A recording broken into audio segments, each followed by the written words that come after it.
Hello বন্ধুরা, আজ একটা নতুন আরজি করের মামলার শুনানি নিয়ে আপনাদের সামনে এসেছি।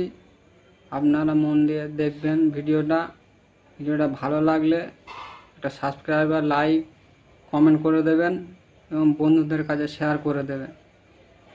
যে মামলা হয়েছিল গত বৃহস্পতিবারের আগের বৃহস্পতিবার, তার মরদেহ কাল দাহ হয়ে গেল।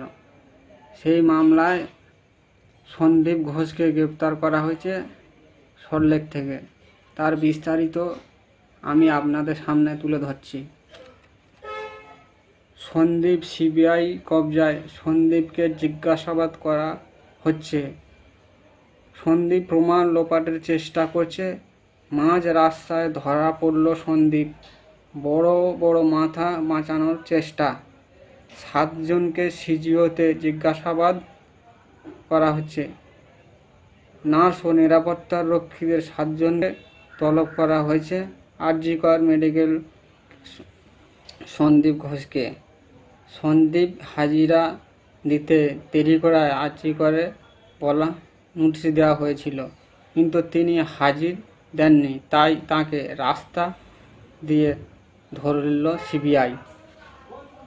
আরজি কর মামলায় সোমবার শুনানি। সন্দীপ ঘোষকে সল্টলেক থেকে গ্রেপ্তার করা হয়, যার বিরুদ্ধে ভুরি দুর্নীতির অভিযোগ আছে।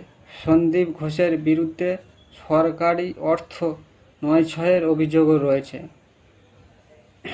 করোনার সময় অত্যাধুনিক যন্ত্রপাতি কেনার জন্য আরজি কর হাসপাতালে টাকা প্রায় খরচা হয়েছিল 4 থেকে 5 লাখ টাকা। পরে জানা যায় এই যন্ত্রপাতির বাজার মূল্য 1.5 থেকে 2 লাখ টাকা। হাসপাতালের অবশিষ্ট জিনিসগুলোকে বাংলাদেশে পাচার করতেন এই সন্দীপ রায়। তার বিরুদ্ধে অসংখ্য মামলা আছে। এই মামলার শুনানি আগামী সোমবার হবে। আপনারা ভিডিওতে দেখতে পাবেন। এই ভিডিওর মাধ্যমে আমি আপনাদের কাছে এই সংবাদটি তুলে ধরলাম। আর আপনাদের কাছে একটা অ্যাডভাইস রইল, এই সমস্ত নরকীয় কুলাঙ্গার মনুষ্যত্ব পৃথিবীতে থাকার থেকে না থাকাই ভালো। এদের মনুষ্যত্বের কোনো বিচার করা যায় না। এদের সিধা ফাঁসি দেওয়া দরকার।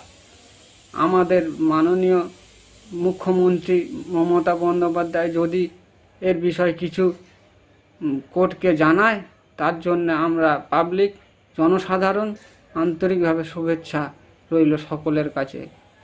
তো আপনারা এই মামলার রায় শুনানি শুনবেন দ্বিতীয় পর্বে।